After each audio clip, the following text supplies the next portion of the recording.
Coca-Cola. Taste the simple joys. Yo, muniitisha mtu wangu na tukawapatia. Mwenzako I feel so good, pindi nikikuona. Kanyaga. Pull up Top Mashariki, mpango mzima, kipindi ambacho kinakupatia burudani katika kanda Afrika Mashariki. Ukiwa na mie Munyi Kazungu hapa, nite kaka mkubwa na kuletea mahanja. Ungana na mimi Munyi Mtetezi Kazungu kila siku ya Ijumaa kuanzia mida ya saa 4 usiku. Top Mashariki freestyle au sio, ni take over.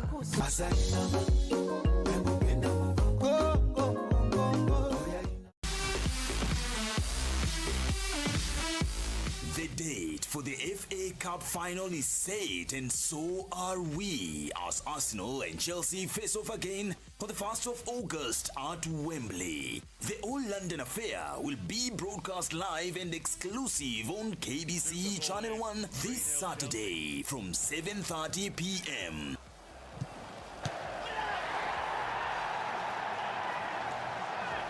Cesar Azpilicueta again for Giroud. Oh, and it's found a way through. Heads up. It is a showdown worth your wait.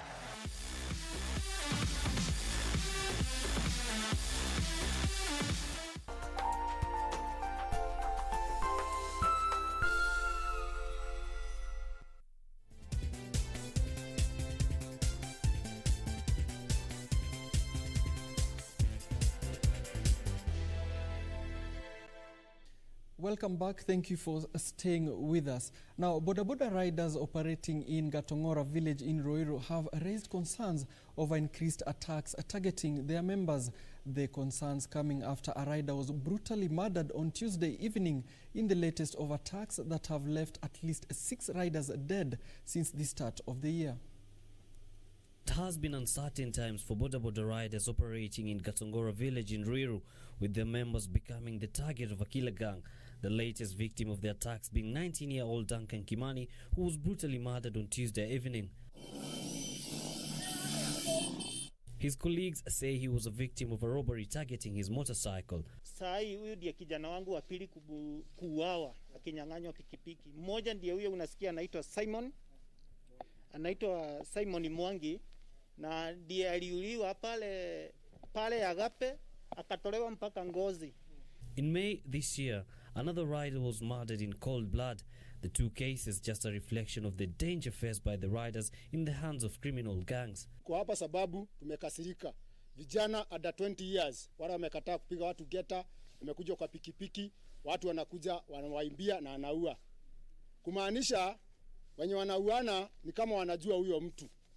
Ndio sababu wanamuua. Ndio sisi mseme.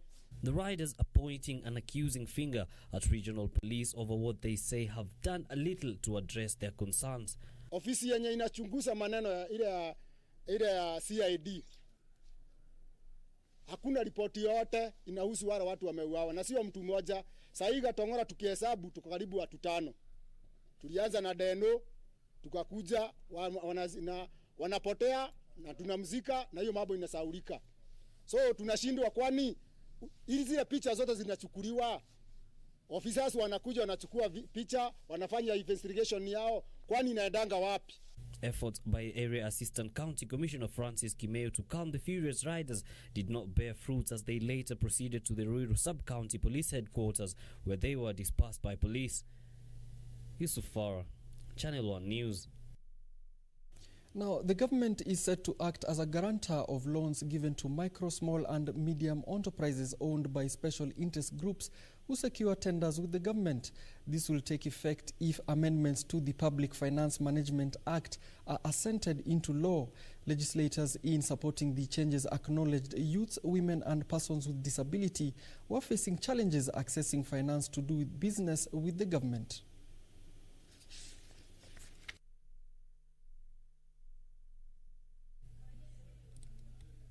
The enactment of 2010 Constitution set the stage for financial empowerment for youth, women and persons with disability through access to government opportunities. The idea was boosted by the passage of the Public Procurement and Disposal Amendment Bill 2013, sponsored by the then-nominated MP Johnson Sakaja, which provides that women, youth and persons with disabilities get 30% of all government tenders. Despite efforts to enhance access to government opportunities by the special groups, the challenge of financing the tenders has also been real for the small and micro enterprises. It is against this backdrop that the National Assembly adopted the Public Finance Management Amendment Bill, sponsored by Finance Committee Chairperson Gladys Wanga. What the government is setting up is a fund to guarantee, to make it easy for these small, medium and micro enterprises to access loans that they would otherwise not access if there was no credit guarantee. Which is a committee to report to the House's consideration of the Public Finance Management Amendment number 2 Bill, National Assembly Bill number 23 of 2020, and its approval thereof with amendments. Will as many as are of that opinion say aye? Aye. Will as many as are of the contrary opinion say nay? The ayes have it. Once assented into law, Treasury Cabinet Secretary will be required to establish a scheme to guarantee the loans. But with such guarantees that the government will guarantee loans to the youth, persons with disability, and women who traditionally do not have assets. Some of them don't have title deeds to be able to guarantee themselves to get loans. So, Honorable Speaker, this is an idea which is very nice. I hope that the National Treasury has taken note of the debate of the members and will make sure that this particular guarantee scheme reaches as many people as possible in every region. Supporting the bills, MPs also faulted the delay by government agencies and county governments to clear pending bills for small and micro enterprises. And the payment for these services has been a big challenge, especially by the county government. Honorable Speaker, I want to say that as the committee continues to look onto ways to improve the financing of SMEs, we also need to look at the way the people who receive the services from SMEs handle them in terms of their payments. I think this is a major loophole that is frustrating the youth, that is frustrating the people with disabilities in the rural areas. Kevin Washira, Channel 1 News. Meanwhile, residents of Sagana at the boundary between Kirinyaga and Murang'a counties want authorities to erect a bridge along River Sagana to ease movement between the two counties. The calls coming just days after a father and his two sons drowned at a swollen River Sagana as they attempted to cross using a canoe. A crowd of sorrow engulfed Gashiro village, Mathira East Sub-County, Nyeri County on Wednesday during the funeral service of a school principal and his two sons. 45-year-old Stephen Weru, who was the deputy principal at Karimaini Secondary School in Murang'a County, and his two sons Collins Njenga, aged 17 years, and Elvis Minor, aged 11, perished together in a canoe accident on Tuesday last week in River Sagana on the boundary between Kirinyaga and Murang'a counties.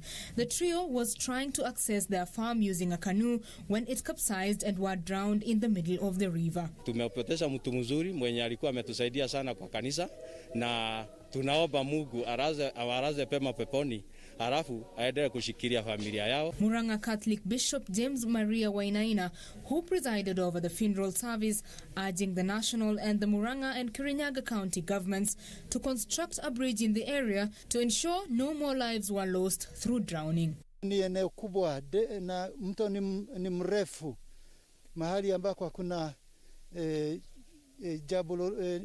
jinsi ingine ile ya kuvuka isipokuwa kuchukua mashua. Ile tutahitaji zaidi ni kuwa na emergency response, ile ya kuja kwa wakati wa dharura.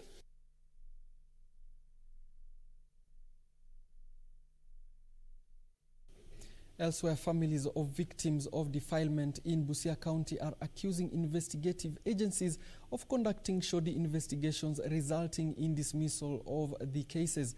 The families say the perpetrators continue to walk free as the cases are often thrown out Owing to lack of evidence of sufficient evidence to sustain the trial, they are now demanding watertight investigations that will result in persecution of the perpetrators and justice for the victims. Justice system in Busia County is on the spot following claims of shady work resulting in little or no convictions for perpetrators of defilement. The families of victims of defilement allege the system has been unfair to them, with a number of cases dragging in court while some end up with lenient sentences. Benedict Odhiambo, a Butula resident, says his 15-year-old girl was gang raped by 5 men in 2016 and he reported the matter at Bumala police station. However, the perpetrators were acquitted by the court owing to lack of sufficient evidence. Msichana alikuwa miaka 15 na miezi 3. Kitu ningeomba kama naweza pata usaidizi, nataka haki itendeke kwa mtoto wangu. Nijue vile kesi iliendelea na vile ikatupwa, atakuna evidence na mtoto wangu alipatikana kama amekuwa defiled. Evelyn Nanjala from Ongaroi, Teso South, is also crying for justice for her teen daughter. She says her quest for justice for her daughter saw her deplete all her resources, but she is yet to get justice.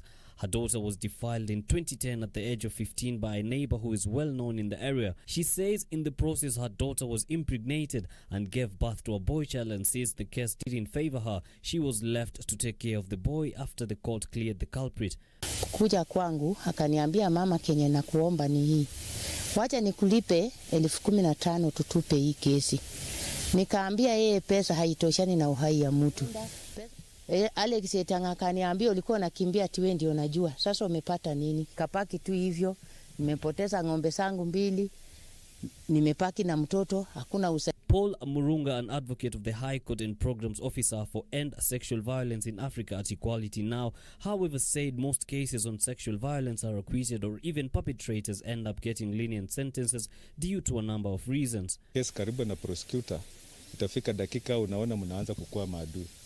Na immediately mnaanza kukua maadui, hiyo kesi ishaharibika. Kuna wakati file inafichwa mahali ili isipatikane, na unapofuatilia wanaona like wewe ni kama adui kotini.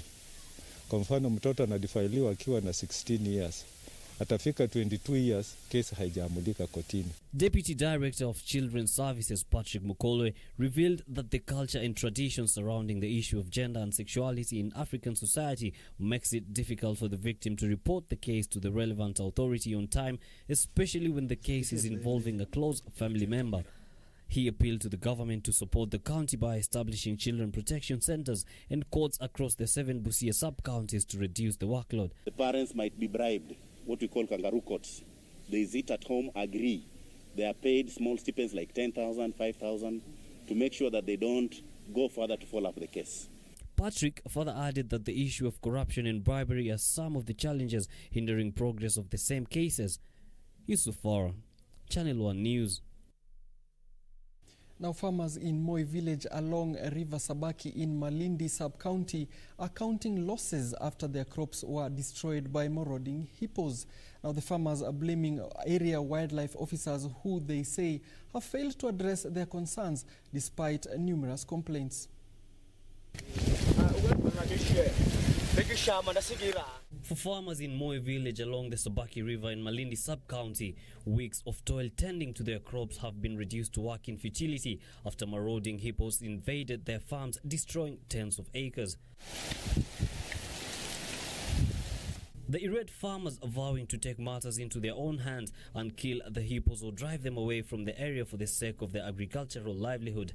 Led by Safari Kadenge, the farmers decried what they say is neglect from the area wildlife officers as their calls for help have fallen on deaf ears. Kwa miaka 10 sasa, nimeshaona wazi kwamba kuna upepetevu wa KWS. KWS hawana kazi wanafanya, ni kuzunguka na magari na kuwacha wananchi waanze kufa njaa.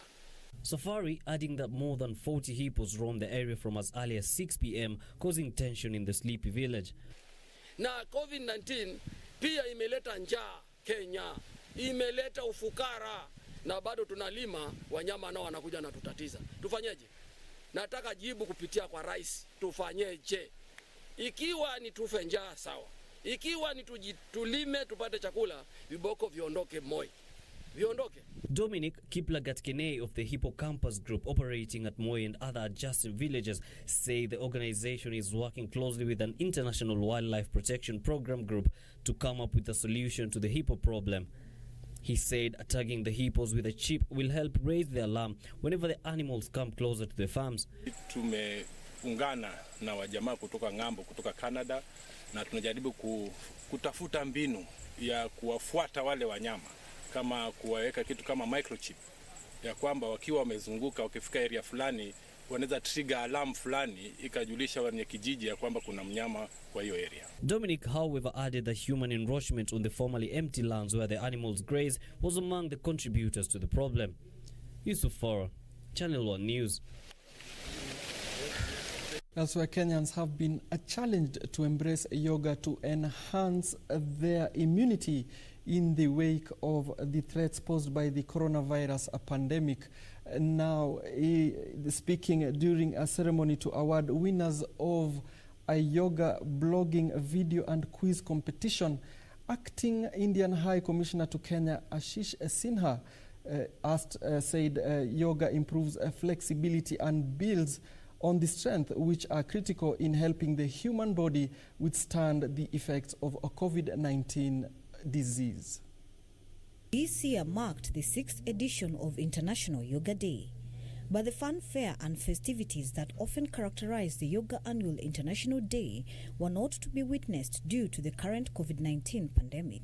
Instead, to celebrate the day, the Indian High Commission opted to mark the event online by rolling out an online competition for yoga blogging, video and quiz, whose winners were featured on Wednesday.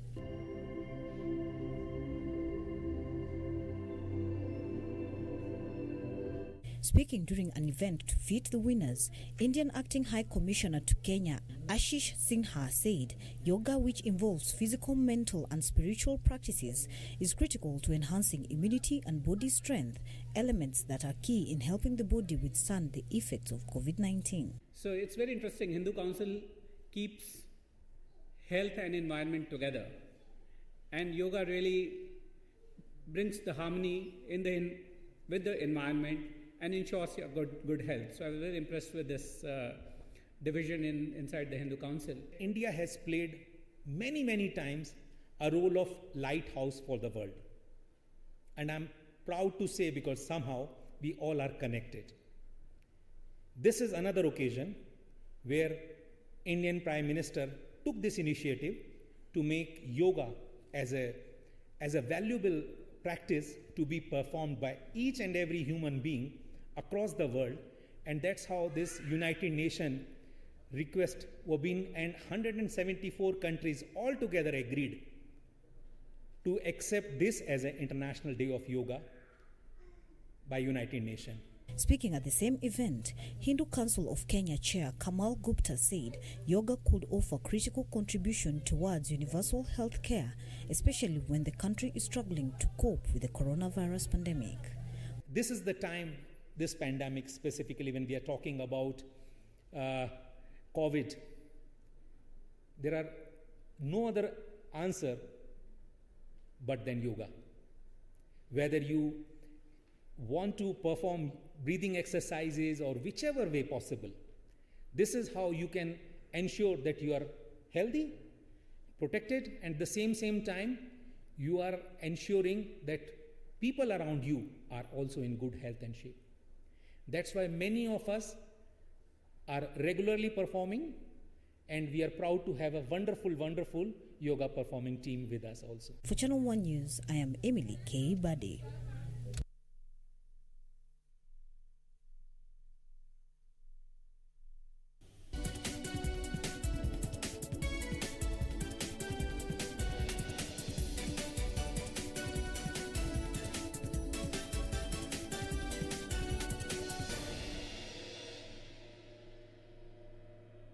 It's time to transact.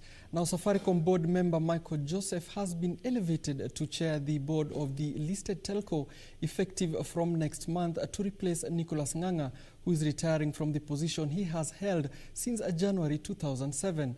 Michael Joseph has been charged with improving customer sentiment and bolstering the telco's digital transformation agenda.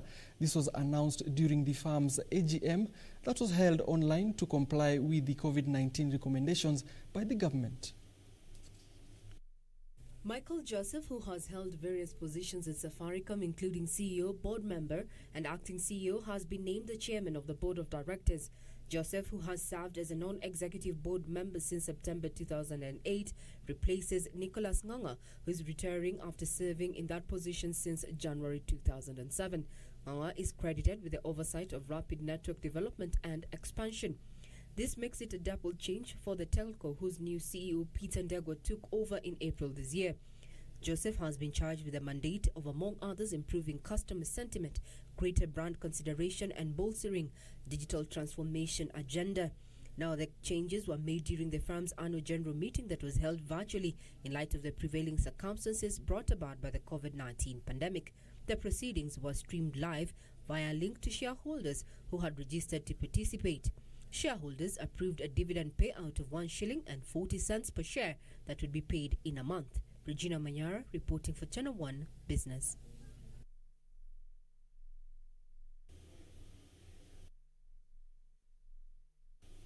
Well, remember, during the start of this bulletin, we did say that we will bring for you an interactive segment where we'll have someone speak to us about investments in the country, especially during this time of COVID-19, and especially if you have a business, this should interest you greatly.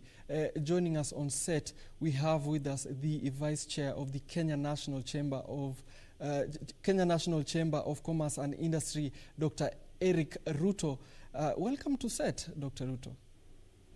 Okay, thank you very much, Allan Aoko. Yes, so we just want to delve straight in.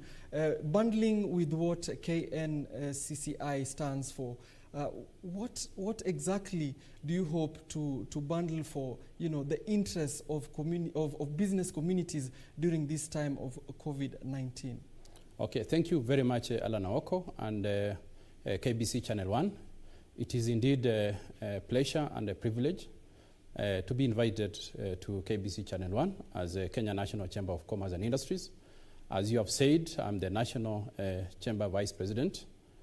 Our Chamber President is Richard Ngatia. And we are indeed honored today to talk to the business community and to be able to inform them what we've been able to do as a business organization. As you're aware, Chamber is a global movement which has been around for quite some time. In our country, it has been in existence from 1965, but recently it was relaunched in 2014, where His Excellency the President Uhuru Kenyatta attended the relaunch, and the activities for the Chamber have gone up. Recently, we had a new leadership under the leadership of Richard Ngatia, and we have been able to attract direct membership of approximately 17,000. And in direct membership by association, we are in partnership with Juakali Association, Boda Boda Association, Textile and Fashion Association. And with indirect membership, we boast of around 2 million members who are subscribing to Kenya National Chamber of Commerce and Industries. We are present in 47 counties in the country, where we advocate for a good business environment. We lobby for policies which are developed both at national and the county level, and also we provide a platform for networking amongst businesses in Kenya. We are composed of approximately 70% of micro, small, and medium enterprises, and in terms of membership, and 30% slightly large corporations. Thank you very much, Mr. Allan. Yes, well, the Central Bank of Kenya did say that about 27% of households are going into shortages, and also about 70% of small businesses might run out and completely shut down. So what is the Chamber of Commerce doing, at least even in the short term, to recover these businesses? Thank you very much, viewers. As you're aware, this is a global pandemic where towards the end of last year in December, it was a known disease, but currently it was declared by WHO somewhere in March to be a pandemic, and in Kenya we had the first case on 13th of March. As a result of that, we have seen our businesses and the way we live has been totally affected. As Kenya National Chamber of Commerce, we did a quick survey 2 weeks into the containment measures that were passed in government, which definitely we really supported to make sure that we prevent the spread of this disease. And amongst our membership, the first survey we did, we found that 81% of our businesses were affected in terms of supply chain, the cost of running the business, the cost of input. 12% were slightly affected, and a paltry 7% were not affected. So definitely under the business and our businesses, we have been affected hugely. And as you're aware, the sector which has been affected greatly is the hotel and tourism sector, whereby it has almost come to a crunch. And we have been negotiating on behalf of this sector with government, and we are happy that the government was able to come up with a stimulus package. But we are urging government to quicken the process so that the stimulus package can be able to reach into the small businesses so that they can be able to sustain the jobs that we have in this country. As you are aware, the results that were released by Kenya National Bureau of Statistics, we've lost approximately 1.7 million jobs, and approximately 50% come from this sector of tourism and hotel industry. Indeed, the loss of 1.7 million jobs is not a small figure. And curiously, what is the chamber looking at, especially in the health sector? How has health investment changed in this country during this period? Okay, firstly, Allan, we know this is a scientific and a health problem, and as a chamber, we have been in the forefront for advocating for the measures that have been put by government in terms of enforcement of curfew hours, making sure that we do the physical distancing in our business, provide sanitation facilities, and also wearing of masks. As a chamber, we have been in the forefront to make sure that we are able to produce local personal protective equipments and clothing. As you are aware, at the beginning of the pandemic, our airports were full with imports from outside the country. But as a chamber, we have been able to build a local capacity, and we can say now we are very happy. We are working now with Kenya Bureau of Statistics, and currently we are onboarding approximately 276 companies who are manufacturing PPEs locally up to in all our 47 counties. And I'm very happy with the support of government. I'm very happy with the private sector that they have been able to respond and be able to produce this personal protective gear locally. And we would want to continue and urge government that they support these small businesses up to the county level to make sure that we improve the manufacturing sector in this country. In fact, as Kenya National Chamber of Commerce, our aim and our dream is to be a net exporter of personal protective equipment within the region. Indeed, the Trade Ministry did say that they were very impressed with the local manufacturing capacity of especially PPEs. But moving forward, even in the long term, many people are saying that there is no post-COVID. COVID is with us even going forward. What are some of those measures you've put in place, or what do you foresee in the investment sector in this country going forward, even, let's say, 5 years, 3.5, and so on and so forth? Allan, what has really this COVID pandemic has shown us is that we need to build a local capacity.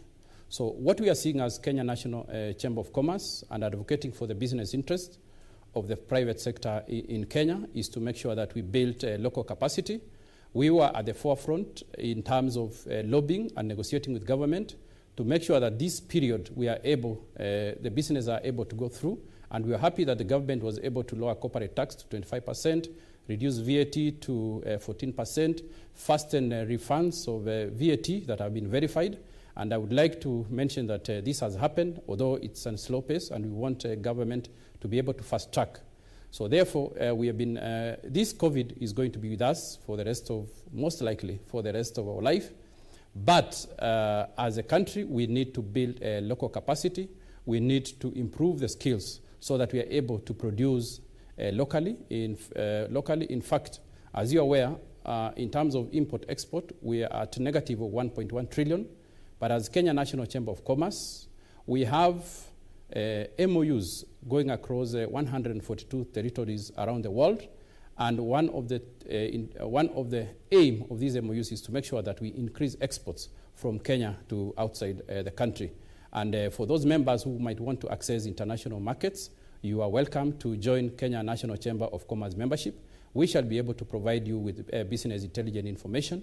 We shall be able to train you. We shall be able to take you through the processes to make sure that you are able to produce goods that are of international standards, and we shall take you through to make sure that you meet all the requirements, all the statutory requirements for you to be able to export. And I would like the businesses in Kenya to take this advantage of 142 MOUs that we've signed with different chambers globally.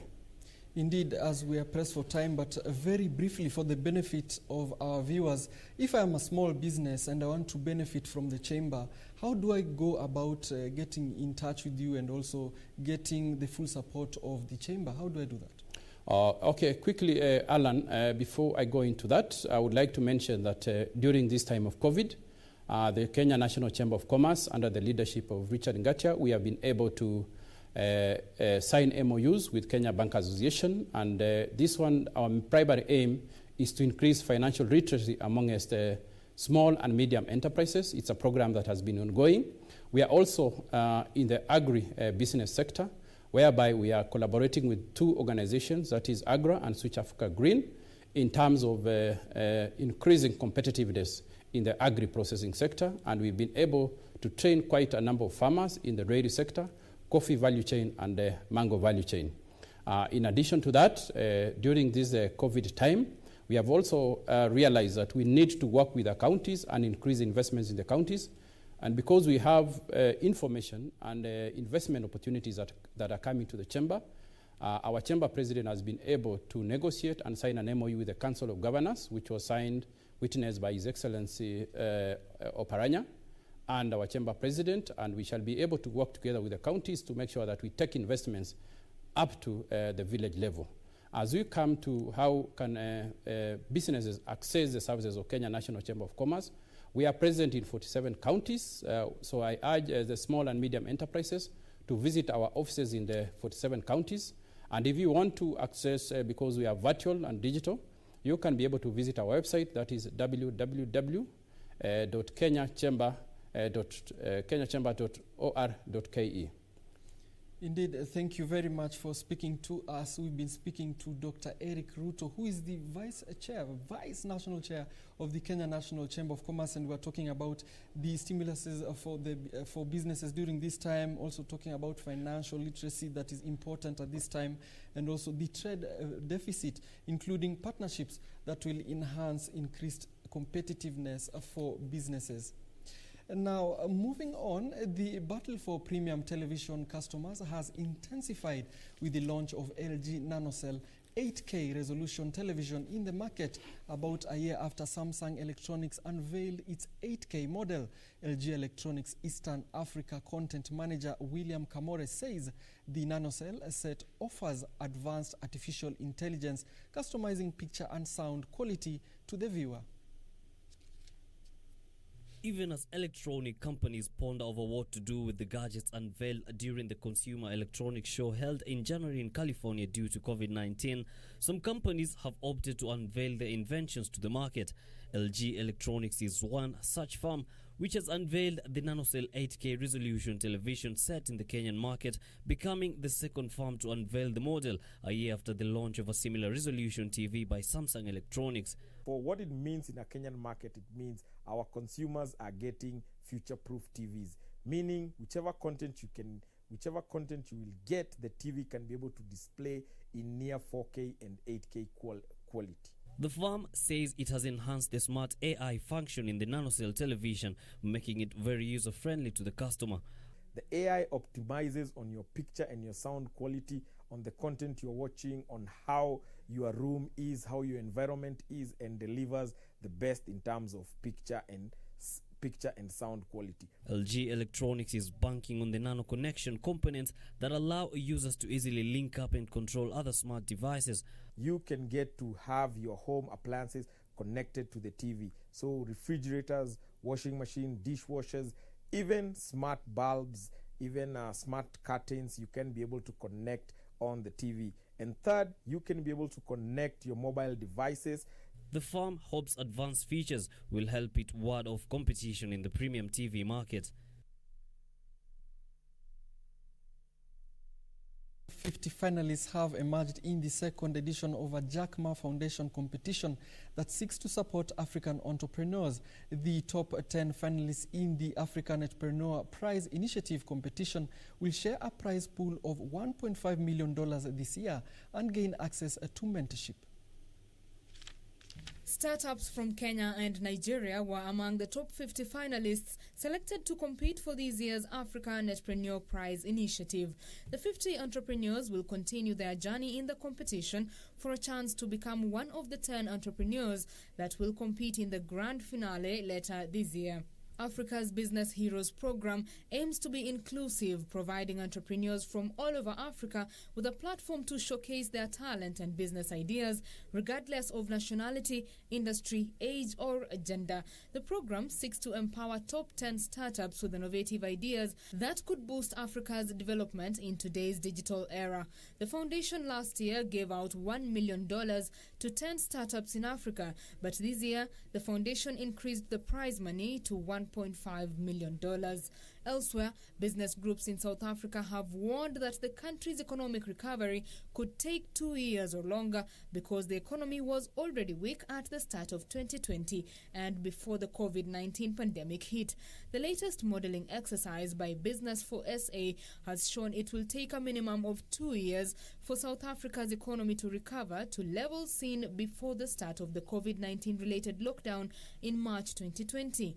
At the time, economists were worried about low business and investor confidence, the government's inertia over the implementation of structural reforms, and sustained power cuts that would hobble economic growth. Finally, Tanzania Central Bank's Monetary Policy Committee has raised alarm over high interest rates in the wake of implementing measures to offset the negative impact of COVID-19 to the Tanzanian economy. The team, which is part of the Bank of Tanzania's board, chaired by the governor, said in a statement that the sluggish reduction in the interest rates charged by banks and other financial institutions would stiffen economic growth, which is already threatened by the coronavirus pandemic.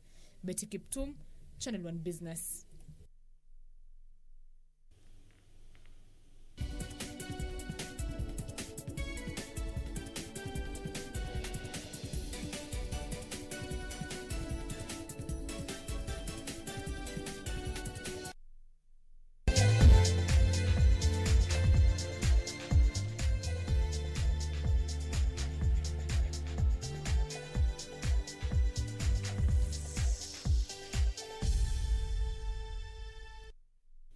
Indeed, it is time to keep fit. Now, Tokyo 2020 Olympics Chief Executive Toshiro Muto says the Olympics and Paralympics could be held in front of a limited number of spectators due to COVID-19. The games, postponed from this year, are set to be held from the 23rd July to 8th August next year. The Olympics and Paralympics could be held in front of a limited number of spectators due to the coronavirus, says Tokyo 2020 Chief Executive Toshiro Muto. Muto says they will do everything they can to make it to the opening ceremony on the 23rd of July 2021. The International Olympic Committee does not want to put the Games back a further year until 2022. The Games have already been postponed for a year due to COVID-19, and with more than 660,000 people having died globally during the pandemic, Muto admits they may have to stage events without capacity crowds. The Games, still known as Tokyo 2020, are scheduled to be staged between 23rd July and 8th August 2021, with the Paralympics set from the 24th of August to 5th September. Health experts have cast doubt over whether they could be held without a vaccine or effective drugs to treat COVID-19. Muto said options included reducing the number of staff and delegation from individual countries and simplifying the opening and closing ceremonies, although there were no plans to cut the number of events or athletes. And now the winners of Saturday's FA Cup final between Arsenal and Chelsea will collect the trophy on the Wembley pitch without a presentation party to minimize the risk of spreading coronavirus. Now, the winning team traditionally lifts the trophy in the stadium's royal box. The match is being played without fans because of concerns of COVID-19. This year's final is dedicated to raising mental health awareness with several themed events before kick-off.